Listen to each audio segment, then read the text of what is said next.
ನಮಸ್ಕಾರ ವೀಕ್ಷಕರೇ, ನಾನು ಡಾಕ್ಟರ್ ಪತಂಜಲಿ ಶರ್ಮಾ. ನಮಸ್ತೆ, ನಾನು ಡಾಕ್ಟರ್ ಸೌಮ್ಯಶ್ರೀ ಶರ್ಮಾ, ಸಸ್ಯ ಸಂಜೀವಿನಿ ಪಂಚಕರ್ಮ ಆಸ್ಪತ್ರೆ, ಅಶೋಕವನ, ಗೋಕರ್ಣ. ಬ್ರಹ್ಮರ್ಷಿ ದೈವರಾತ ಕಥಾ ಮಾಲಿಕೆಯ 11ನೇ ಸಂಚಿಕೆಗೆ ನಿಮ್ಮೆಲ್ಲರಿಗೂ ಸ್ವಾಗತ, ಸುಸ್ವಾಗತ.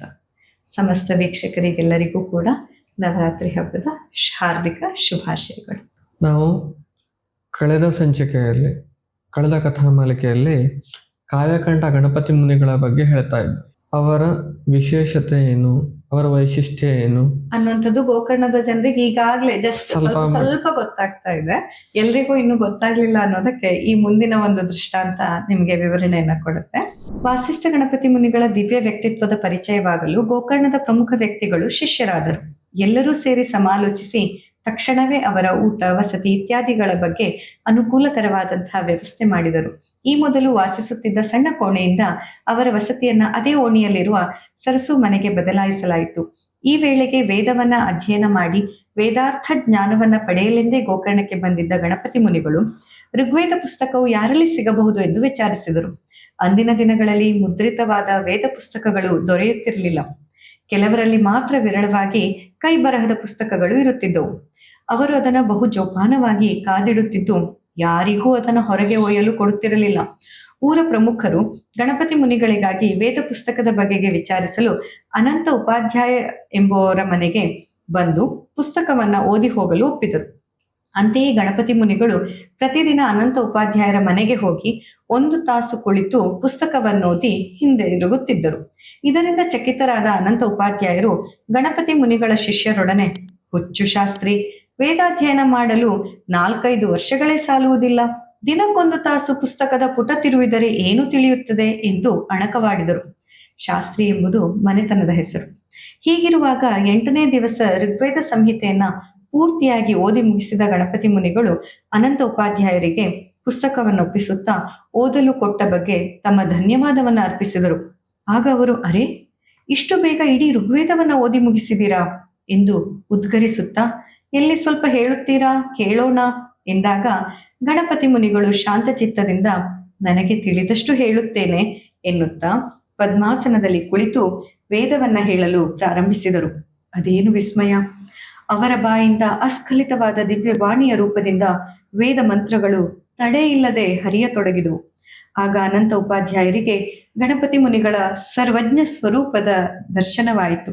ಅವರು ಸಾಷ್ಟಾಂಗ ಪ್ರಣಾಮ ಮಾಡಿ ತಮ್ಮ ಅವಿನಯವನ್ನ ಮನ್ನಿಸಬೇಕೆಂದು ಕ್ಷಮೆ ಕೋರಿದರು.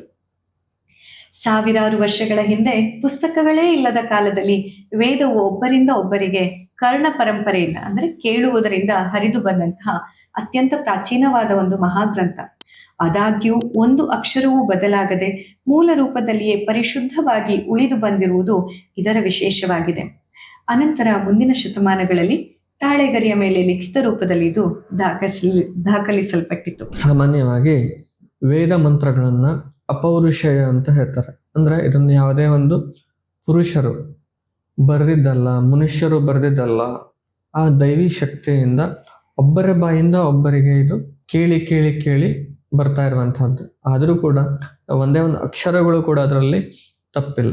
ಇಲ್ಲಿ ಕಾವ್ಯಕಂಠ ಗಣಪತಿ ಮುನಿಗಳು ವೇದಾಧ್ಯಯನಕ್ಕೆ ಅಂತ ವೈದಿಕರ ಮನೆಗೆ ಹೋಗ್ತಾರೆ. ನೋಡಿ, ಆಗಿನ ಕಾಲದಲ್ಲಿ ವೇದದ ಪುಸ್ತಕಗಳು ಎಲ್ಲೂ ಸಿಗೋದಿಲ್ಲಾಗಿತ್ತು. ಅದು ಕೆಲವೊಬ್ಬರ ಮನೆತನದಲ್ಲಷ್ಟೇ ಇರ್ತಿತ್ತು. ಅದನ್ನು ಹೊರಗಡೆ ಕೊಡೋದಿಲ್ಲಾಗಿತ್ತು. ಮನೆಗೆ ಹೋಗಿ ಓದ್ ಬರ್ಬೇಕು. ಸೊ ಕಾವ್ಯಕಂಠ ಗಣಪತಿ ಮುನಿಗಳು ಪ್ರತಿನಿತ್ಯ 1 ತಾಸು, 8 ದಿನ ಅಂದ್ರೆ ಬರೀ 8 ತಾಸು, 8 ತಾಸು 8 ತಾಸು ಕಲ್ಪನೆಗೂ ಮೀರಿದ್ದು. 8 ತಾಸು ಓದಿ ಮುಗಿಸ್ತಾರೆ. ಇಡೀ ಋಗ್ವೇದ ಸಂಹಿತೆಯನ್ನ ಓದಿ ಮುಗಿಸ್ತಾರೆ. 8ನೇ ದಿವಸ ಆಗಿದ್ದೆ ಅವ್ರು ಹೇಳ್ತಾರೆ, ತುಂಬಾ ಧನ್ಯವಾದಗಳು. ಒಂದು ಓದ್ಲಿಕ್ಕೆ ಅವಕಾಶ ಮಾಡಿಕೊಟ್ರಲ್ಲ, ಪುಸ್ತಕನ ಸಿಗೋದಿಲ್ಲಾಗಿತ್ತು, ಓದ್ಲಿಕ್ಕೆ ಅವಕಾಶ ಮಾಡಿಕೊಟ್ರಲ್ಲ, ತುಂಬಾ ಧನ್ಯವಾದ ಅಂತ ಧನ್ಯವಾದನ ಅರ್ಪಿಸ್ತಾರೆ. ಅವ್ರು ಕೇಳ್ತಾರೆ, ಪುರೋಹಿತರು ಕೇಳ್ತಾರೆ, ಆಗೋಯ್ತಾ, ಓದ್ ಮುಗಿದೋಯ್ತಾ? ನಾವು 4-5 ವರ್ಷದಿಂದ ಓದ್ತೀವಿ, ನೀವು 8 ದಿವಸದಲ್ಲಿ ಓದ್ ಮುಗಿಸಿಬಿಟ್ರ ಅಂತ. ಆಯ್ತು ಅಂತ ಹೇಳ್ತಾರೆ. ಸ್ವಲ್ಪ ಹೇಳಿ ಹೇಗಿದ್ರೆ ಅಂತ ಹೇಳಿದಾಗ ಇವರು ಪದ್ಮಾಸನಲ್ಲಿ ಕೂತ್ಕೊಂಡು ನಿರರ್ಗಳವಾಗಿ ಪ್ರಾರಂಭದಿಂದ ಓದ್ಲಿಕ್ಕೆ ಸ್ಟಾರ್ಟ್ ಮಾಡ್ತಾರೆ. ಪುಸ್ತಕ ಇಲ್ಲದೆ ಹೇಳಲಿಕ್ಕೆ ಸ್ಟಾರ್ಟ್ ಮಾಡ್ತಾರೆ. ಇದನ್ನು ನೋಡಿ ಎಲ್ಲರೂ ಕೂಡ ಬೆರಗಾಗಿ ಹೋಗ್ತಾರೆ. ಈ ಕಥೆಯನ್ನ ಕೇಳಿದ್ರೇನೆ ಇಂತಹ ಒಂದು ಮಹಾನ್ ಪುರುಷರು ನಮ್ಮ ಭಾರತದಲ್ಲಿ ಆಗೋಗಿದ್ದಾರೆ. ಇಂತಹ ಎಷ್ಟೋ ಜನ ಇಲ್ಲಿ ನಾವು ಒಬ್ಬರ ಬಗ್ಗೆ ಕಲಿತಾ ಇರುವಂತದ್ದು, ಇದೆಲ್ಲ ನಮ್ಮ ಹೆಮ್ಮೆ ಅಂತ ನಾವು ಖಂಡಿತ ಭಾವಿಸ್ತೀವಿ. ಆವಾಗ ಇವರ ಜ್ಞಾನ ಏನು ಹೇಳುವಂತಹದ್ದು ಊರಿನಲ್ಲೆಲ್ಲರಿಗೂ ಕೂಡ ಗೊತ್ತಾಗುತ್ತೆ.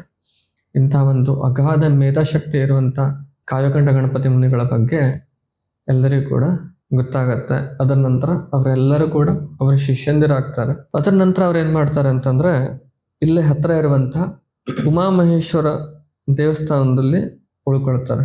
ಅಲ್ಲಿ ಉಮಾಮಹೇಶ್ವರ ದೇವಸ್ಥಾನದಲ್ಲಿ ಅವರ ಕೆಲ ಸಮಯಗಳನ್ನ ಅಲ್ಲಿ ಕಳೀತಾರೆ. ಇಲ್ಲಿ ನಮ್ಮ ಸಸ್ಯ ಸಂಜೀವಿನಿಯಿಂದ ತುಂಬಾ ಹತ್ತಿರದಲ್ಲಿರುವಂತದ್ದು, ಹೌದು. ಓಂ ಬಿಚ್ಚಿನ ಹತ್ತಿರ ಇರುವಂತ ಉಮಾಮಹೇಶ್ವರ ದೇವಸ್ಥಾನ. ಉಮಾಮಹೇಶ್ವರ ದೇವಸ್ಥಾನ ವಿಶೇಷತೆ ಏನು ಅಂತಂದ್ರೆ, ಅತ್ಯಂತ ಎತ್ತರದಲ್ಲಿ ಇರುವಂತಹ ಒಂದು ದೇವಾಲಯ.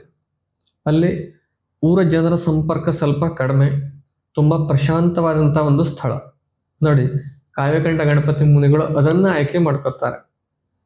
ಅಲ್ಲಿ ಉಳ್ಕೊಂಡು ತಪ, ಧ್ಯಾನ ಹಾಗೂ ಸಾಧನೆಗಳನ್ನ ಮಾಡಲಿಕ್ಕೆ ಪ್ರಾರಂಭ ಮಾಡ್ತಾರೆ. ಬ್ರಹ್ಮರ್ಷಿ ದೇವರ ಹತ್ರ ಕೂಡ ಅವರನ್ನ ಹಿಂಬಾಲಿಸ್ತಾರೆ.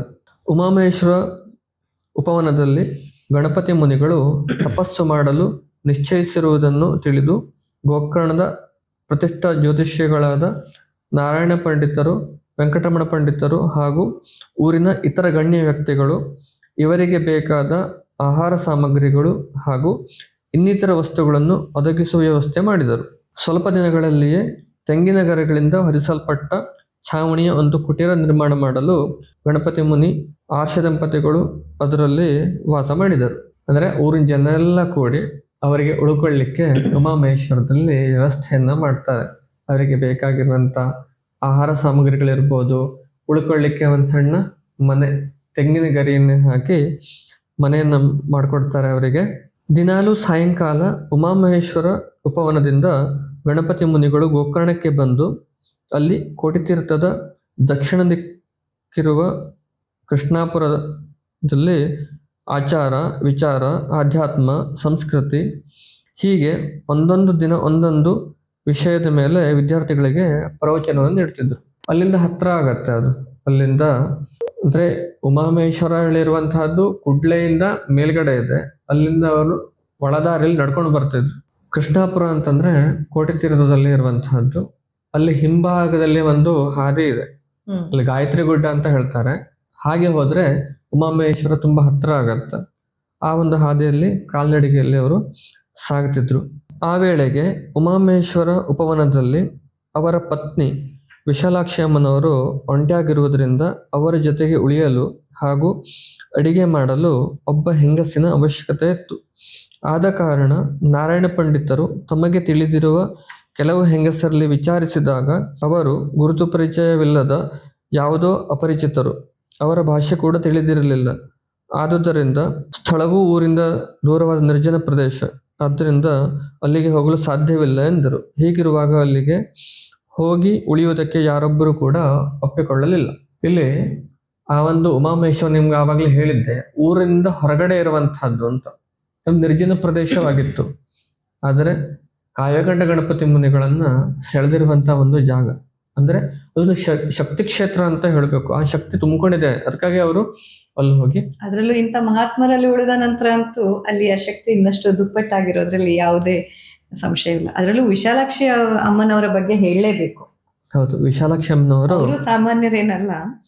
ವಿಶಾಲಾಕ್ಷಿ ಅಮ್ಮನವರು ಸಿರಿವಂತ ಮನೆತನದ ಕುಟುಂಬದಲ್ಲಿ ಜನಿಸಿದವರಾಗಿದ್ದು, ಅವರ ತಂದೆ ತಾಯಿಯವರು ಮಗಳನ್ನು ಬಹಳ ಮುದ್ದಿನಿಂದ ಬೆಳೆಸಿದ್ದರು.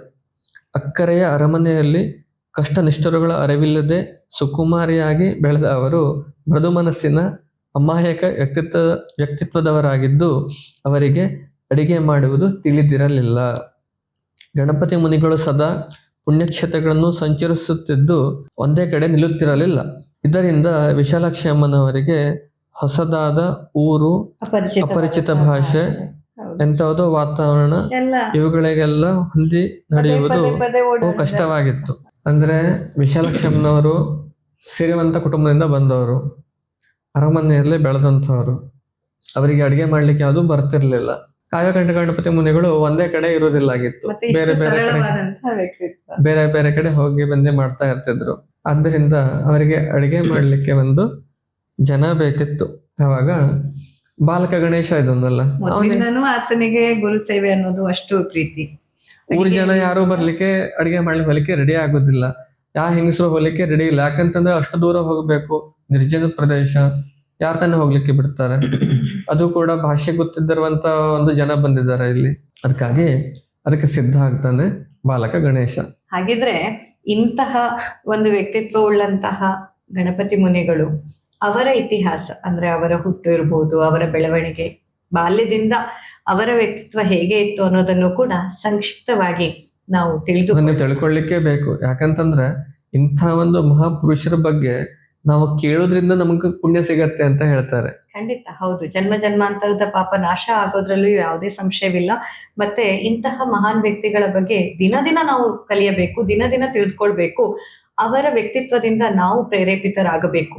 ಆಗ ಮಾತ್ರ ಮುಂದೆ ಒಂದು ಭವ್ಯ ಸುಂದರವಾದಂತಹ ಸಮಾಜ ನಿರ್ಮಾಣ ಸಾಧ್ಯವಾಗತ್ತೆ. ಅವರು ಬಾಲ್ಯ ಜೀವನ ಹೇಗಿತ್ತು, ಅವರು ಹೇಗೆ ಕಾವ್ಯಕಂಠ ಗಣಪತಿ ಮುನಿಗಳಾದ್ರು, ಇವೆಲ್ಲದರ ಬಗ್ಗೆ ನಾವು ನಿಮ್ಗೆ ಮುಂದಿನ ಸಂಚಿಕೆಯಲ್ಲಿ ಸವಿವರವಾಗಿ ತಿಳಿಸಿಕೊಡ್ತೇವೆ. ಇಲ್ಲಿಯ ತನಕ ತಾಳ್ಮೆಯಿಂದ ಕಥಾಮಾಲಿಕೆಯನ್ನ ಆಲಿಸಿದ ತಮ್ಮೆಲ್ಲರಿಗೂ ತುಂಬು ಹೃದಯದ ಧನ್ಯವಾದಗಳು.